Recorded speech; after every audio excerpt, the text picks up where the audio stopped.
All right, what's going on? All right, today we are going to be doing a thermostat on a Kia Sedona 2018-2019.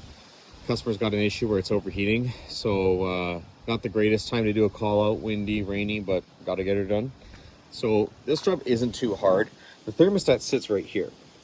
Best thing to do is get this stuff out of your way to give yourself some more space to get in there, but it's not that hard of a job to do. I always recommend to take off the cap. Okay, make sure you're not doing this job when the engine's super hot or you're going to burn your hands. So depressurize the cap. We're going to move on here. We're going to move this stuff. So take off your push tab clips and this will just pop right out, giving you some more clearance to get in there. You can also remove this to give yourself some more access. These are just push tab pins to get that out of your way as well.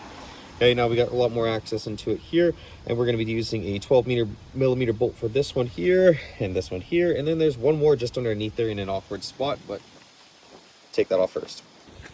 All right, we are going to be replacing it with the Motorrad thermostat. This one does have the electric sensor in the side of it. This will be your part number. I've already gone ahead and opened this up to verify that this is the one I wanted.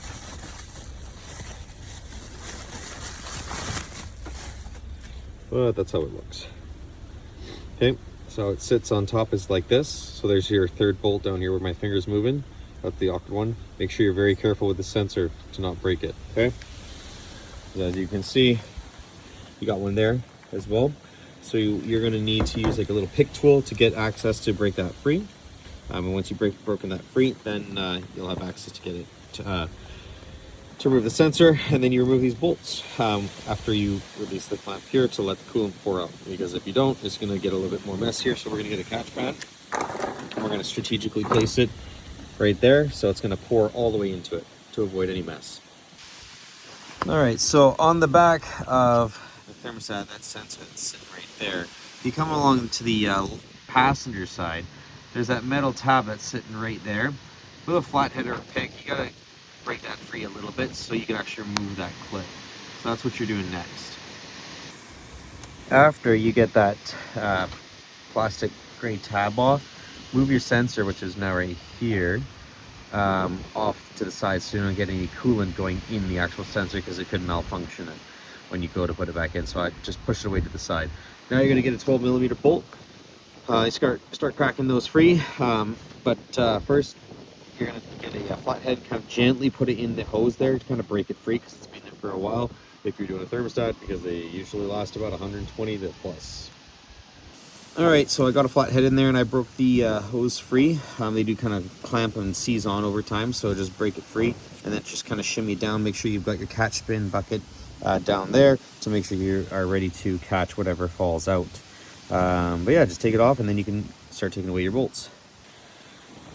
So the tube is off, and I've already cracked the bolts there. There's 3 12 millimeter bolts. Now I'm just going to use a Milwaukee ratcheting wrench to take them off to make my life easier. Gently and carefully remove your thermostat out of there, because there is a rubber seal gasket that is a reusable one, as most of these thermostats do not come with one. So you want to check to make sure the integrity of that gasket is still in good standing so you can reuse it. Once you've got it pulled out, you're going to compare your old one to your new one. Okay, make sure that the sensors lined up, holes lined up, right? It's okay if they are a little bit off, but as you can see, it's a direct replacement. Okay, built-in thermostat.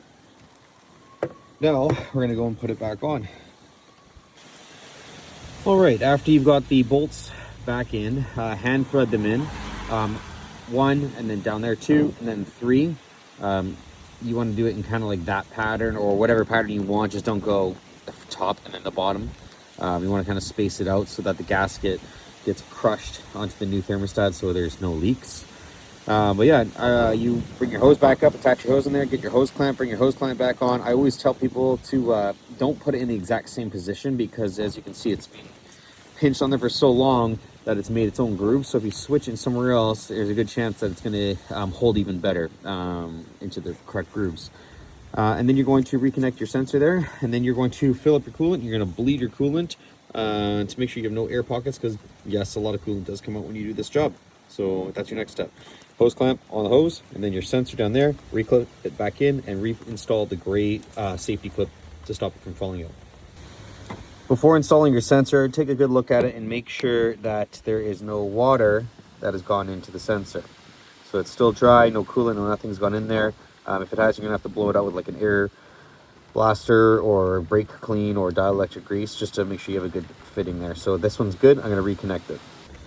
A little tip for you: after you're about to put your sensor back in, push your safety tab back in halfway. It's just so when you go to push the clip in, it's a lot easier to connect it and then push that little tab in with your index finger than have to try to fight to get it to go in afterward.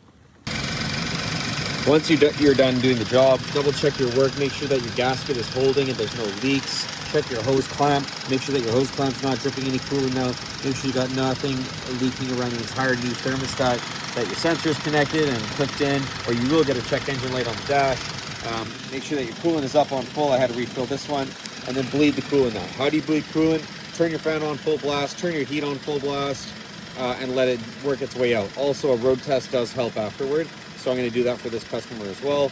Make sure that all your bolts are accounted for and everything like that. If you took your push pin pad tabs out, like this one, make sure you put them back in. Mine are just sitting behind me. I'm going to put those in right now. But anyways, if you found this useful and helpful, please don't forget to comment, like, and subscribe. Hopefully this helped you, and step by step, but and hopefully you have better weather to be doing this than I do in the pouring rain. Anyways, thanks again for watching. See you on the next one.